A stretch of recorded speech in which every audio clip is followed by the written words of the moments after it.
Hello student, आज के इस वीडियो में देखेंगे ट्रांजिस्टर एक्शन और वर्किंग ऑफ पीएनपी ट्रांजिस्टर। तो यहाँ पे दो सर्किट डायग्राम बनाए हुए हैं, दोनों सेम ही हैं। देखिए यहाँ पे हमने लिया है पीएनपी ट्रांजिस्टर। इसको बनाने में ध्यान रखें कि ये जो बेस है ये थीन होना चाहिए, पतला होना चाहिए। हमेशा याद रखें कि ये जो है ये एमिटर और ये बेस जो जंक्शन है, ये दोनों जहाँ पे एक दूसरे को कनेक्ट कर रहे हैं, इसको हमको फॉरवर्ड बायस में रखना है। और यहाँ पे ये जो कलेक्टर और ये बेस जो जंक्शन है, इसको हमने इस बैटरी VCC के थ्रू रिवर्स बायस में रखा है। अब क्योंकि हम लोगों ने इसको फॉरवर्ड बायस में रखा है, इसका जो वोल्टेज होता है वो क्वाइट स्मॉल होता है। लगभग इस VEE की मदद से हम लोग लगभग 1.5 वोल्ट जो है वो अप्लाई करते हैं। और क्योंकि यहाँ पे ये रिवर्स बायस में है, यहाँ पे रेजिस्टेंस जो है बहुत हाई होता है इस सर्किट का, तो इसलिए यहाँ पे जो वोल्टेज है VCCE लगभग वो कितना होता है, 45 वोल्ट के करीब होता है। अगर आप लोगों को ट्रांजिस्टर बायसिंग में मतलब इसके सर्किट कंप्लीट करने में दिक्कत आती है, इश्यू आता है, ये से साइन कैसे यहाँ पे पुट किया हुआ है, वो अगर देखना है तो आप एक मेरा वीडियो बना हुआ है, उसको आप देख सकते हैं, प्लेलिस्ट में मिल जाएगा। तो चलिए अब शुरू करते हैं हम लोग इसकी वर्किंग।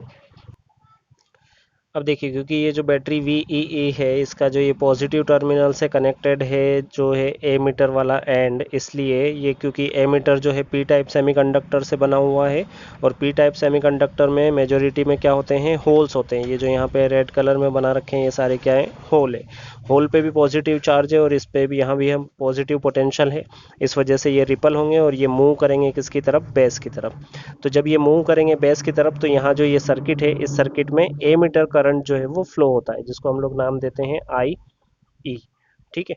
अब क्योंकि पोटेंशियल अप्लाई किया है फॉरवर्ड बायस है, इसलिए ये जो है ये रैपिडली मूव करते हैं बेस की तरफ। अब बेस जो है वो थीन है, बेस को यहाँ पे कैसा डिज़ाइन किया गया है, थीन।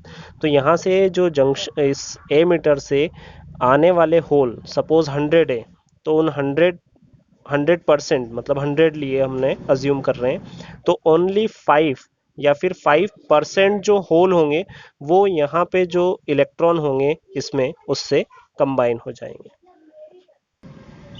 कंबाइन हो जाएंगे इसका मतलब ये है कि होल जिस पे पॉजिटिव चार्ज है और इसमें ऑलरेडी प्रेजेंट है इलेक्ट्रॉन जो कि नेगेटिव चार्ज है, तो ये क्या हो जाएंगे, न्यूट्रलाइज हो जाएंगे। तो 5% जो होल थे वो यहाँ पे कंबाइन हो गए इलेक्ट्रॉन से। तो यहाँ पे एक स्मॉल करंट जिसको हम लोग नाम देते हैं IB जो है वो फ्लो होता है। ये IB हमने लिखा है, ये कब फ्लो होगा, जब यहाँ से आने वाले होल जो है यहाँ पे कंबाइन होंगे फ्री इलेक्ट्रॉन से। और वो भी कितने होंगे, केवल 5% ही होल यहाँ से आने वाले कंबाइन होंगे। एक चीज का ध्यान रखें कि इन सभी की, एमीटर, बेस और कलेक्टर की जो डोपिंग लेवल होता है वो अलग अलग होता है, डोपिंग परसेंटेज। जैसे ये हाईली डोप्ड होता है, ये लाइटली डॉप्ड होता है और ये मॉडरेटली डॉप्ड होता है। अब चलिए, यहाँ पे 5% होल जो थे वो तो कंबाइन हो गए, जो पी एमीटर से आ रहे थे। अब यहाँ से आने वाले जो होल है वो कहाँ पहुंचेंगे, कलेक्टर में पहुंचेंगे। इसका नाम क्या है इस रीजन का, इसका नाम है कलेक्टर। तो चलिए, remaining 95% of holes reach to collector. और क्योंकि कलेक्टर जो है, ये कलेक्टर, ये को बैटरी VCCE के कौन से टर्मिनल से कनेक्टेड है, नेगेटिव टर्मिनल से।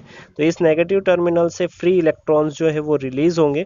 और क्योंकि यहाँ पे एक्सेस हो गया है किसका, होल का, ये सारे होल किधर आ गए हैं, इधर आ गए हैं। तो उस केस में यहाँ पे होल और इलेक्ट्रॉन जो है वो दोनों क्या हो जाएंगे, कंबाइन हो जाएंगे और न्यूट्रलाइज हो जाएंगे।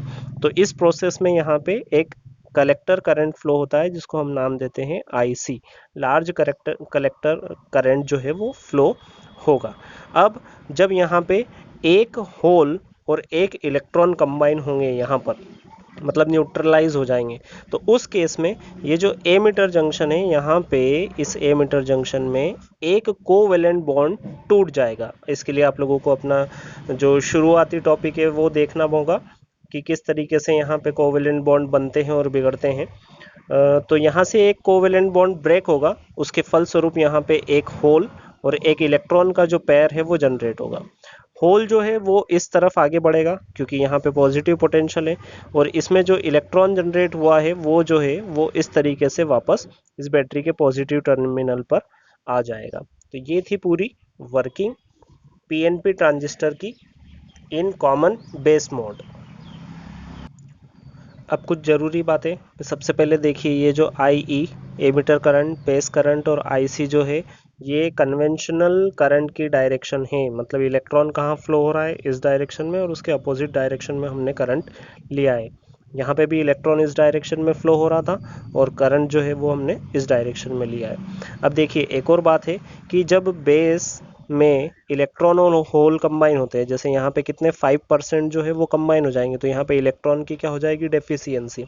वो डेफिशिएंसी कहाँ से पूर्ति होती है उसकी, ये जो VEE है, इसके नेगेटिव टर्मिनल से जो फ्री इलेक्ट्रॉन है वो इधर मूव करेंगे, और उसी लिए कन्वेंशनल करंट जो है वो इलेक्ट्रॉन के अपोजिट डायरेक्शन में फ्लो होता है, तो वो इस डायरेक्शन में फ्लो होगा IB। एक फाइनल इक्वेशन हमारे लिए बनती है यहाँ पे इन तीनों करंट्स के लिए, वो बनती है IE मतलब emitter current is equals to base current plus collector current. Video अगर अच्छा लगा हो लाइक शेयर सब्सक्राइब जरूर करें। धन्यवाद।